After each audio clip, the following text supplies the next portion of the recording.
안녕하세요. 정일의 가업승계연구소 이기호 수석연구원입니다. 오늘은 중소기업 경영자가 알아야 할 2025년 증여세 과세 특례에 대해서 말씀드리도록 하겠습니다. 오늘 말씀드린 내용은 국세청에서 발행한 안내 책자들이 있습니다. 거기에 보시면 올해 4월에 발간한 중소 중견기업 경영자를 위한 가업승계 지원제도 안내라는 책자가 있어요. 근데 여기에 나온 내용을 발췌해서 오늘 설명을 드리도록 하겠습니다. 자, 대표님들 잘 아시겠지만 우리나라의 이제 가업승계를 지원하는 제도는 크게 두 가지가 있습니다. 사후에 진행이 되는 이제 가업 상속 공제가 있고, 그리고 생전에 진행이 되는 증여세 과세 특례가 있죠. 이 중에서 오늘은 요즘에는 그 증여에 대한 관심이 훨씬 더 많으시기 때문에 증여세 과세 특례에 대해서 먼저 설명을 드리도록 하겠습니다. 자, 먼저 증여세 과세 특례에 대해서 다시 한번 설명을 드리겠습니다. 증여세 과세 특례라는 게 뭐냐면 생전에 자녀에게 가업을 계획적으로 사전 상속할 수 있도록 지원하기 위한 제도입니다. 말로도 쉬운데 좀 더 쉽게 설명을 드리면 이렇습니다. 증여자, 즉 부모죠. 부모가 수증자, 즉 자녀에게 그 법인의 주식을 증여하고 자녀, 즉 수증자가 가업에 종사하게 되면 증여세에 대한 특례를 적용해 주겠다는 겁니다. 자, 이것이 증여세 과세 특례죠. 다시 한번 설명드리면 부모의 주식을 자녀에게 이전해서 자녀가 가업에 종사하게 되면 그때 발생되는 증여세에 대해서 특례, 혜택을 주겠다는 얘기죠. 자, 증여세 과세 특례를 말씀드렸는데 과세 특례에 대한 내용들이 어떻게 되는지 핵심적인 내용만 한번 정리해 보도록 하겠습니다. 자, 먼저 과세 특례 한도입니다. 과세 특례 한도는 대표님들 많이 아시다시피 2023년부터 그 금액이 굉장히 높아졌죠. 그래서 가업 상속 공제하고 금액이 동일합니다. 자, 살펴보면 이렇죠. 10년 이상은 300억, 20년 이상 영유했을 경우는 400억, 그 다음에 30년 이상은 무려 600억까지 증여세 과세 특례를 적용해 주겠다는 겁니다. 자, 그럼 여기 600억까지 특례를 적용해 주는데 여기에 대한 세율은 어떻게 될까요? 세율을 살펴보면 이렇죠. 먼저 10억까지는 공제입니다. 즉 세금이 없다는 얘기죠. 그 다음에 120억은 증여세를 10%를 물겠다는 겁니다. 그 다음에 120억 초과하는 거에서 우리가 30년 이상 최대 금액이 맥스가 600억이었으니까 600억까지는 20%만 과세하겠다는 겁니다. 이거 그 캡을 초과하는 분에 대해서는 다시 일반 증여세가 과세가 되겠죠. 근데 600억 정도면 일반 중소기업의 대표님에게는 충분한 금액이라는 생각이 들고요. 10억까지 공제, 그 다음에 120억은 10%, 그 초과분에 대해서는 20%란 점 잘 알고 계시고요. 여기에 대한 근거 법령 한번 보겠습니다. 조세특례제한법 제30조의 6, 가업의 승계에 대한 증여세 과세 특례에서 자세히 설명하고 있죠. 지금 말씀드렸던 내용이 그대로 나오는데요. 여기 보면 10억 원을 공제하고 세율의 100분의 10, 즉 10%란 얘기죠. 10%를 부과하는데 여기서 120억 원을 초과하는 경우에는 그 초과 금액에 대해서는 100분의 20, 몇 프로죠? 20%를 부과하겠다는 겁니다. 그래서 이 한도도 나와 있죠. 10년 이상 20년 미만일 경우 300억, 20년 이상 400억, 그 다음에 30년 이상 계속해서 경영했을 경우는 600억 원까지 공제를 과세 특례를 적용해 주겠다는 얘기입니다. 자, 마지막 과세 특례 연부연납이라는 것이 있습니다. 연부연납이 뭐죠? 한 번에 세금을 내기 너무 부담스러운 금액일 때, 큰 금액일 때 이것을 좀 나누어 내자는 얘기잖아요. 예전에는 이게 5년밖에 안 됐습니다. 그런데 아시다시피 지금은 15년으로 늘어났죠. 여기에 대한 근거 법령도 보겠습니다. 상속세 및 증여세법 제71조 연부연납이죠. 연부연납에는 조건이 조금 있습니다. 먼저 증여세 납부세액이 총 2천만 원을 초과해야 되고요. 그 다음에 각 회의 분할 납부세액이 1,000만 원이 초과돼야 됩니다. 즉 이게 무슨 얘기냐면 한 회에 1,000만 원 이상은 내야 된다는 얘기고요. 그래서 연부연납 허가일로부터 15년이라고 명확히 명시해주고 있습니다. 자, 그러면 세 번째로는 일반 증여와 그 다음에 증여세 과세 특례를 적용했을 때를 한번 비교를 해볼 겁니다. 아주 원론적인 것만 먼저 비교를 해볼 건데요. 이렇습니다. 먼저 일반 증여와 증여세 과세 특례입니다. 증여 공제라는 게 있죠. 면세점입니다. 일반적인 증여를 내가 하게 된다면 이제 성인 자녀로 봤을 때 5천만 원까지는 증여세를 공제해 주죠. 미성년 자녀는 2천만 원이라는 거 알고 계실 겁니다. 그런데 증여세 과세 특례를 적용했을 경우에는 무려 10억입니다. 자, 여기 세율 보시면 일반적인 증여세율은 상속세율과 똑같다고 말씀드렸습니다. 1억, 5억, 10억, 30억에 대해서 10%, 20% 이렇게 올라가서 최고 30억이 초과되는 경우는 최고 세율 50%가 적용된다고 말씀드렸죠. 예. 그런데 증여세 과세 특례에 대한 세율은 10에서 20%입니다. 예. 물론 600억이라는 캡이 있습니다. 예. 자, 그 다음에 증여세 신고세액공제라는 게 있죠. 증여세를 신고를 하면 신고세액공제, 그 일반적인 증여를 했을 경우에는 3%의 신고세액공제가 있습니다. 그런데 가업승계를 하는 증여세 과세 특례에는 없다, 불가능하다는 얘기고요. 또 하나는 이제 상속재산 가산이죠. 여기 일반적인 증여를, 즉 개인적으로 증여했을 때는 10년 내 증여받은 경우에는 상속재산에 가산하지만 10년이 넘어간 것에 대해서는 가산하지 않죠. 그래서 우리가 미리미리 증여를 하는 전략을 선택합니다. 그런데 여기 이제 가업세 증여세 과세 특례에서는 기간에 관계없이 무조건 상속재산에 가산합니다. 그래서 증여세 과세 특례를 하려면 미리미리 빨리 하는 것이 좋죠. 저 상속재산에 기간에 관계없이 가산하지만 그 증여했을 당시에 가액으로 하기 때문에 가액이 낮았을 때 한다면 나중에 상속재산에 가산이 된다 하더라도 크지 않은 금액으로 가산이 되기 때문에 훨씬 유리할 수가 있습니다. 자, 그럼 한번 구체적인 사례 한번 볼까요? 여기 30년 이상 중소기업 갑을 경영한 대표님이 주식 80%를 보유했는데 이것을 성인 자녀에게 이 주식을 증여하려고 합니다. 증여세 과세 특례를 적용하려고 하는 거죠. 여기서 주의해 봐야 될 것은 이 중소기업 갑의 총 자산 가액 중 사업 관련 자산 가액 비율이 100%다라는 것입니다. 이건 뭐냐면 사업 무관 자산을 걸러내려고 하는 것인데 잘 아시다시피 혹은 뭐 처음 들어보셨을 수도 있겠죠. 우리가 그 증여세 과세 특례를 적용하기 위한 가액을 평가할 때 사업 무관 자산은 포함시키지 않습니다. 여기 식이 나오는데요. 기업 자산 상당액은 증여한 주식가액 곱하기 가로치고 1- 총 자산 가액분의 업무 무관 자산 가액을 곱하게 되어져 있습니다. 이렇게 식으로만 보면 머리가 복잡한데 간단하게 이런 겁니다. 증여한 총 자산 가액이 10억인데 그중에 업무 무관 자산, 즉 사업 무관 자산이 1억이다. 그러면 1억 빼고 90억에 대해서만 계산을 하겠다는 겁니다. 그렇게 보시면 될 것 같고요. 자, 여기 주식 증여 가액이 70억인 경우로 예를 들었습니다. 일반적 증여와 특례 대상 적용인 경우 두 가지를 보겠습니다. 먼저 증여세 과세가액은 둘 다 70억이죠. 여기에 뭐냐면 이제 증여 공제를 빼야 되죠. 여기 구체적인 숫자가 나왔기 때문에 뺍니다.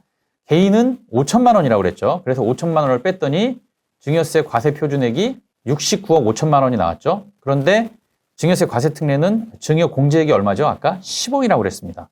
그래서 증여세 과세 표준액이 60억이 나왔죠. 여기서 9억 5천의 차이가 나오는 겁니다. 그런데 여기에서 문제가 아니라 그 다음에 세율이 또 문제예요. 자, 세율은 개인은 이제 30억 초과분에 대해서는 50% 최고 세액이 나온다고 그랬죠. 여기서 누진 공제액은 빼줘야 되죠. 1,000만 원, 6천만 원, 1억 6천, 4억 6천. 최고 4억 6천을 빼면 4억 6천을 빼게 돼 있죠. 50% 계산할 때. 그런데 특례 적용일 경우에는 10%, 10억까지 10%, 그 다음에 120억까지는 10%, 그 다음에 120 초과분에 대해서는 20%라고 말씀을 드렸습니다.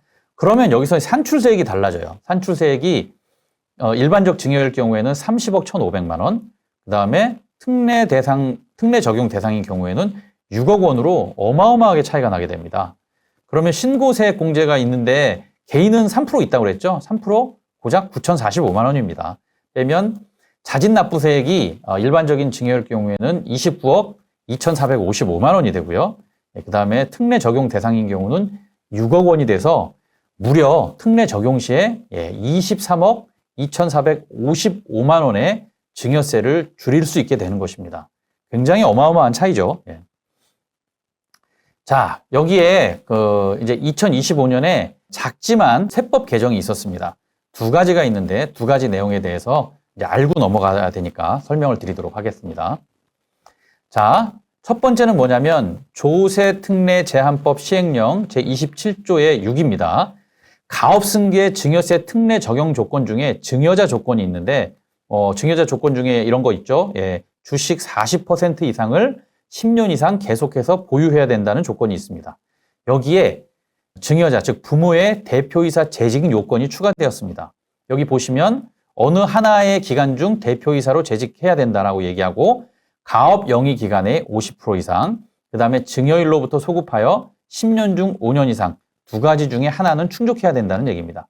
이거에 대한 근거 법령을 보면서 자세한 얘기를 드릴게요. 자, 조세특례 제한법 시행령 27조의 6, 가업의 승계에 대한 증여세 과세 특례입니다. 여러 가지 내용이 나오는데 이 내용만 제가 추려서 정리를 해보았습니다. 자, 대통령령으로 정하는 바에 따라 가업을 승계해야 되는데 조건들을 얘기했겠죠. 여기 이제 그 증여자 부모의 조건입니다. 조건 중에 부모는 가업의 영위 기간 중 다음의 어느 하나에 해당하는 기간을 대표이사로 재직해야 된다는 조건이 붙었어요. 여기 파란색 위에 보이시죠? 개정이 2025년 2월 28일. 예.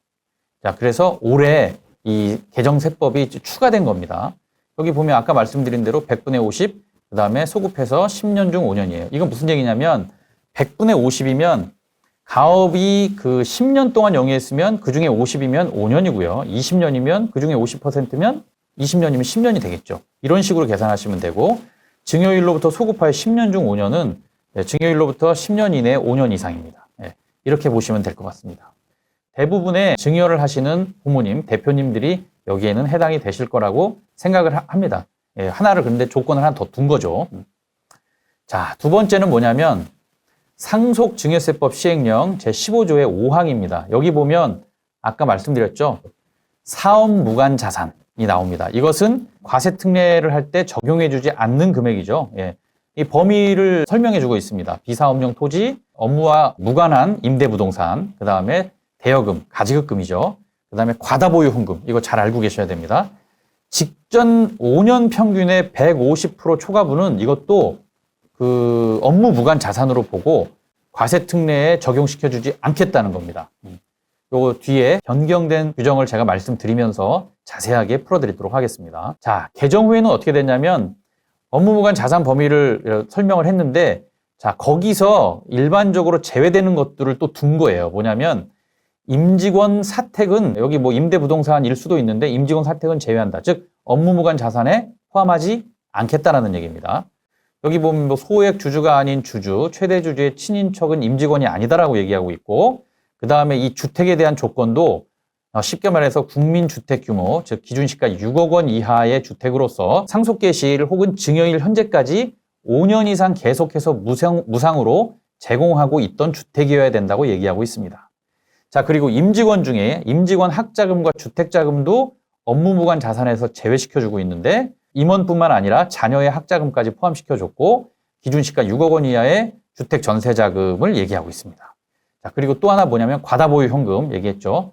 직전 5년 평균의 150%에서 200% 초과분으로 우리로 봐서는 좀 더 완화되었다고 보시면 됩니다. 자, 근거 법령 한번 보시겠습니다. 상속세 및 증여세법 시행령 제15조 가업 상속에 나와 있죠. 여기 보면 비사업용 토지, 사업 무관 자산은 제외하겠다라는 얘기가 되어 있어요. 상속재산에서. 자, 그런데 여기 잘 보셔야 되는데 제가 많이 줄인 건데도 이렇게 복잡합니다. 법인이 소유한 6억 원 이하의 주택으로서 임직원에게 5년 이상 계속해서 무상으로 임대하고 있는 주택은 사업무관 자산에서 제외해 준다라고 얘기해 주고 있습니다. 저기 위에 보시면 개정이 2025년 2월 28일이죠. 이것도 올해 새로 들어온 세법 개정입니다. 자, 그리고 또 뭐가 있냐면 임직원인데 임직원은 다음의 어느 하나에 해당하는 자는 임직원이 아니다 라고 또 규정해 주고 있습니다. 뭐냐면 1, 2번인데요. 100분의 1 이상의 주식 등을 소유한 주주. 일단 주주가 아닌 것이 좋고요. 그 다음에 최대 주주 또는 최대 출자자와 어떤 관계에 있는 자, 즉 특수관계에 있는 자라고 보시면 될 것 같습니다. 이 두 사람은 임직원에 포함시키지 않습니다. 기억해 두셔야 될 것 같고요. 그 다음에 이제 해당되는 임직원에게는 이 아래에 해당하는 자산은 또 제외한다고 설명해 주고 있죠. 임직원 본인 또는 본인의 자녀의 학자금 얘기해 주고 있고요. 그 다음에 6억 원 이하의 주택에 대한 전세자금입니다. 이것들은 지원을 해줘도 사업무관 자산으로 보지 않겠다는 얘기입니다. 자, 마지막 과다 현금 보유. 야, 이거 중요한데요. 법인이 현금을 보유할 수도 있잖아요. 쉽게 말해서 예전에는 5년 동안 평균적으로 보유했던 현금이 10억이었다. 그러면 150%는 5억이 되겠죠. 15억을 넘는 만약에 이때 이 당시에 증여 당시 현금 보유액이 20억이었다. 그러면 15억을 초과한 5억에 대해서는 업무 무관 자산으로 보겠다는 얘기입니다. 현금을 많이 보유해도 이런 잣대를 들이댄다는 것은 좀 부담스럽지 않을 수 없었죠. 그래서 이게 조금 완화됐어요. 이제는 100분의 20, 즉 200%입니다. 즉 5년 동안의 평균 현금 보유액이 만약에 10억이었다면 이제는 200%면 어떻게 되죠? 20억이 되겠죠? 20억까지는 업무무관 자산으로 보지 않겠다는 겁니다. 그런데 뭐 이제 30억이다 그러면 그 초과분인 10억에 대해서는 업무무관 자산으로 보겠다는 얘기죠. 자, 그러면 증여세 과세특례 적용 요건인데 지금까지 몇 가지 내용을 살펴봤는데 지금은 그러면 누구나 다 할 수 있느냐? 그렇진 않습니다. 증여를 하는 부모님이라든가 증여를 받는 자녀도 조건이 있겠죠. 그 내용을 핵심적인 내용만 정리해 드리겠습니다. 먼저 수증자 조건입니다. 수증자는 증여를 받는 자니까 자녀가 되겠죠. 자녀는 18세 이상이어야 되고 거주자인 사람이어야 됩니다. 거주자, 비거주자에 대해서 한 번 더 짚고 넘어가 드릴게요. 거주자, 비거주자는 1년이 365일이죠. 365일 중에 절반을 초과한 기간을 우리나라에 거주하고 있어야 됩니다. 그렇게 되면 365의 절반은 183일이 되겠죠. 183일 이상을 국내에 거주해야 거주자라고 하는 겁니다. 이렇게 되지 않으면 각종 세법의 혜택을 받지 못하는 경우가 굉장히 많기 때문에 이 거주에 대한 기준을 명확히 설정하시고 기억하셔야 됩니다. 자, 18세 이상 거주자 자녀여야 되고요. 또 뭐냐면 증여한 시기로부터 그 신고 기간 내에 가업에 종사해야 된다는 얘기거든요. 신고 기간이 어떻게 되죠? 증여한 달의 말일로부터 3개월 이내니까 증여하고 나서 3개월 이내에 이 가업에 들어와야 됩니다. 들어와서 근무하고 있어야 되고요. 증여일로부터 3년 이내에는 대표이사에 취임해야 된다는 조건이 있습니다. 자, 수증자 조건, 즉 자녀에 대한 조건을 받고 이제는 증여자인 부모에 대한 조건을 보겠습니다. 먼저 부모님은 10년, 아까 10년 이상 돼야 이제 기준이 나오잖아요. 그래서 10년 이상 계속해서 가업을 경영했어야 되고요. 60세 이상이어야 됩니다. 40대 대표님들은 해당이 안 되겠죠. 그 다음에 그 대표이사로 재직해야 되는 조건 조금 아까 말씀드렸습니다. 100분의 50, 그 다음에 증여일로부터 소급해서 10년 중 5년 이상의 기간 말씀드렸고요. 그 다음에 3번은 이거 굉장히 중요합니다. 지분의 40% 이상을 10년 이상 계속 보유했어야 된다는 얘기죠. 이래서 그 40%를 보유하는 것도 보유하는 것인데 10년 이상 계속 보유해야 했기 때문에 약간의 변화가 있는 것도 반드시 체크해야 되는 필요성이 있고 이것은 가업승계 증여세 과세특례를 우리가 컨설팅할 때 주의 깊게 봐야 되는 항목 중에 하나입니다. 이건 반드시 컨설팅이 필요한 분야이고요. 명심하셔야 될 것 같습니다. 자, 그 다음에 더 중요한 게 있죠. 이렇게 혜택을 받는데 그러면 이렇게 해서 증여세 과세특례를 받았습니다. 혜택을 주면 뭐가 있죠? 어떤 법이나 일정 수준의 사후관리 요건이 들어갑니다. 증여세 과세특례도 마찬가지고요. 보면 사후관리 요건이 있습니다. 기간에 대한 요건이 있는데 5년입니다. 예전에 10년이었다가 7년으로 줄었다가 지금 5년이니까 굉장히 많이 완화됐죠. 자, 그 다음에 수증자의 사후관리 요건도 있습니다. 증여일로부터 3년 이내에 대표이사로 취임해야 된다고 말씀드렸고 그 대표이사직을 5년간은 유지해야 됩니다. 그 다음에 지분을 유지해야 된다는 조건. 이 세 가지 요건은 반드시 명심해야 될 내용이고요. 기업의 사후관리 요건도 있죠. 가업을 1년 이상 휴업하거나 폐업하면 안 됩니다. 그 다음에 업종 변경을 할 수가 있죠. 근데 대분류의 업종 변경까지만 허용을 한다라는 얘기입니다. 기업의 사후관리 요건도 못지않게 굉장히 중요한데요. 휴업은 안 하고 폐업도 안 하겠죠. 근데 매출이 없는 수가 있습니다. 매출이 없을 경우 이것은 휴업으로 보고 이것도 다시 다 원위치가 되기 때문에 반드시 챙겨야 될 요소 중에 하나입니다. 그 다음에 설명드릴 것은 이 업종 변경인데요. 지금 사실은 이 세상이 너무나 급속도로 빠르게 변화하고 있기 때문에 내가 어떤 업종으로 증여세 과세특례를 받았는데 상속을 받기도 하고 어떤 대표님들이 이렇게 내가 기업을 받아서 운영하는데 업종을 변경해야 될 필요성이 나타나기도 합니다. 왜냐하면 그 업종이 되게 사양산업이거나 더 이상 수익이 나지 않거나 할 때는 과감하게 업종을 바꿔줄 필요가 있을 수도 있는데 이거 막 바꾸면 옛날에 되지 않았잖아요. 지금은 다행히 대분류의 업종 변경까지는 허용해주고 있습니다. 그런데 우리가 오해가 있기 때문에 제가 이것을 조금 더 자세하게 설명을 드리도록 하겠습니다. 자, 여기 한국 표준산업 분류표가 있는데 여기 대분류는 이렇게 돼 있죠. 제조업, 도소매업 이렇게 나와 있습니다. 중분류는 어떻게 돼 있죠? 제조업 중에서도 뭐 식료품 제조업 혹은 음식 제조업 등등등 이렇게 나뉩니다. 도소매업도 도매 및 상품 중개업 그리고 소매 및 자동차 뭐 제외 뭐 어쩌고저쩌고 이렇게 나오죠. 자, 이게 중분류예요. 소분류는 식료품 제조업 중에서 도축, 육류 가공 및 저장 처리업, 수산물 가공 및 저장 처리업 이렇게 나뉘잖아요. 자, 중분류 내에서 사업 업종을 변경한다는 것은 이 내용을 변경한다는 얘기예요. 중분류 이 식료품 제조업에서 음료 제조업으로 바뀐다는 얘기가 아니라 이 중분류 내에서 저 소분류가 변경될 수 있다는 얘기고요. 그다음에 우리가 지금 왜 이 얘기를 하냐면 대분류 내에서 업종 변경이 가능하다는 얘기잖아요. 이것도 이렇게 됩니다. 도소매업을 기준으로 했을 때는 도매 및 상품 중개업, 소매업 및 소매업 이렇게 나눈다는 얘기지 이 쉽게 말해서 대분류라고 착각하는데 대분류 내에 가능하다는 얘기는 제조업 내에서 혹은 도소매업 내에서 바뀔 수 있다는 얘기지 제조업에서 도소매업, 즉 대분류 자체를 바꿀 수 있다는 얘기가 아니라는 것을 반드시 명심해야 됩니다. 이것을 착각했을 경우는 사후 조건을 맞출 수 없게 되는 것이죠.